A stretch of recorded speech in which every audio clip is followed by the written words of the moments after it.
Ibu, bapak, saudari, saudara, rekan-rekan muda, dan adik-adik sekalian dimanapun kalian berada, bertemu kembali dengan saya Romo Tino SSCC di dalam catatan pesiarah. Di dalam perjalanan hidup, lebih baik kita mempelajari kerendahan hati dan berbuat sesuatu, meskipun kecil, tetapi kita dengan rendah hati dan keikhlasan melakukannya jauh lebih berharga daripada kita mempelajari begitu banyak ilmu pengetahuan hanya sekedar untuk menjadi angkuh dan sombong serta menjauhkan diri serta merendahkan Tuhan di dalam persiaran hidup kita. Sebelum kita mendengarkan permenungan dari catatan pesiarah, marilah kita membuat tanda kemenangan Kristus. Dalam nama Bapa dan Putera dan Roh Kudus. Amin. Allah Bapa sumber kebijaksanaan, dengan roh-Mu Engkau menggerakkan Santa Teresa dari Yesus untuk menunjukkan kepada gereja jalan kesempurnaan yang harus diikuti. Kami mohon semoga kami selalu diterangi dengan ajaran yang diterimanya dari-Mu dan dikobarkan oleh kerinduan akan kekudusan yang sejati. Demi Kristus Tuhan dan pengantara kami. Amin. Ibu, bapak, saudari, saudara, rekan-rekan muda, dan adik-adik sekalian yang terkasih di dalam Yesus Kristus, kita mendengarkan di dalam surat Rasul Paulus kepada jemaat di Roma, Allah memperhitungkan kepercayaan Abraham kepadanya sebagai kebenaran. Dengan kepercayaannya yang begitu mendalam akan Allah, dia mendapatkan anugerah berlimpah sebagai bapa bagi banyak bangsa. Kita melihat bahwa Abraham di dalam menghidupi imannya, saat ia menjawab ya akan panggilan Tuhan, ia tidak hanya merangkainya di dalam keindahan kata, tetapi ketika ia saat itu juga mempersiapkan segalanya dan pergi menuju ke tempat yang Allah janjikan. Dia percaya dengan teguh, ia percaya dengan iman bahwa Allah akan senantiasa menyertai perjalanan hidupnya. Tetapi seringkali yang sering kita salah artikan, Allah memberkati lantas kita tidak akan pernah mengalami penderitaan, kita tidak akan pernah mengalami cobaan. Ibu, bapak, saudari, saudara, rekan-rekan muda, dan adik-adik sekalian yang terkasih, Paulus mengingatkan Anda, saya, serta kita semua. Orang yang terberkati bukan berarti di dalam persiaran hidupnya tidak pernah mengalami suatu penderitaan. Begitu pula sebaliknya. Orang yang senantiasa menderita bukan berarti tidak diberkati.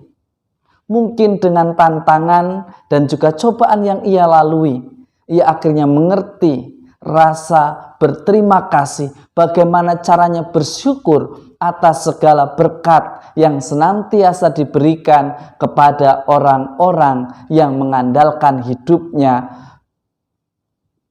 kepada Tuhan dan menyerahkan hidupnya kepada Tuhan.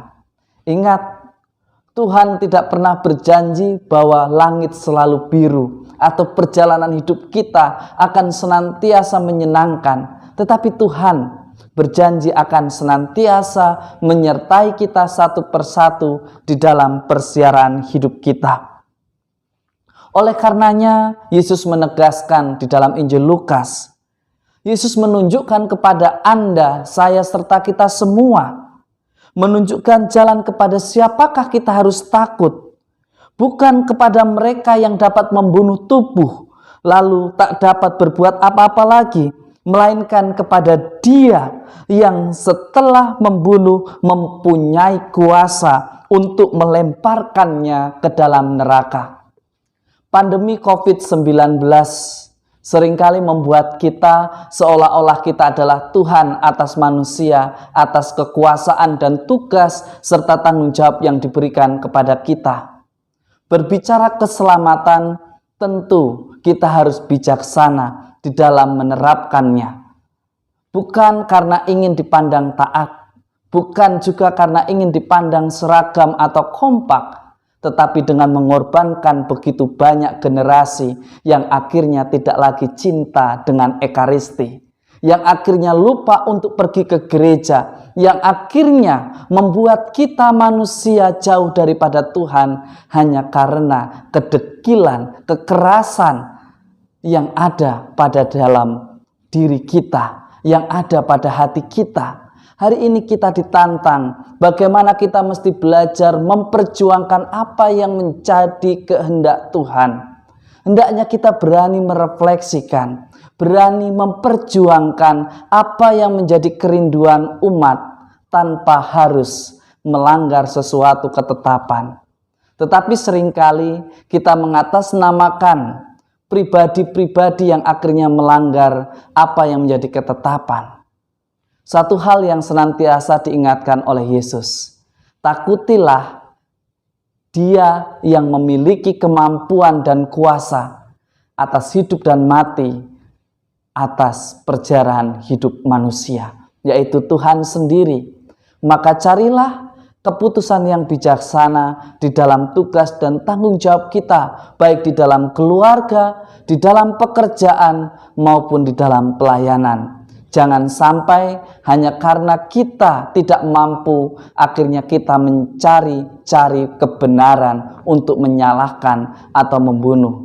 Tetapi jangan sampai juga hanya kita mengatasnamakan iman, lalu kita melanggar apa yang sudah menjadi ketetapan yang bisa menyelamatkan.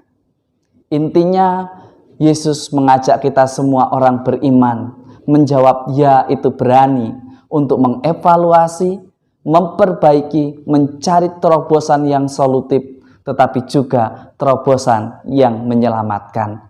Semoga berkat Tuhan senantiasa melindungi dan memberkati kita semua, Bapa, Putera, dan Roh Kudus. Amin. Ibu, Bapak, saudari, saudara, rekan-rekan muda, dan adik-adik sekalian yang terkasih.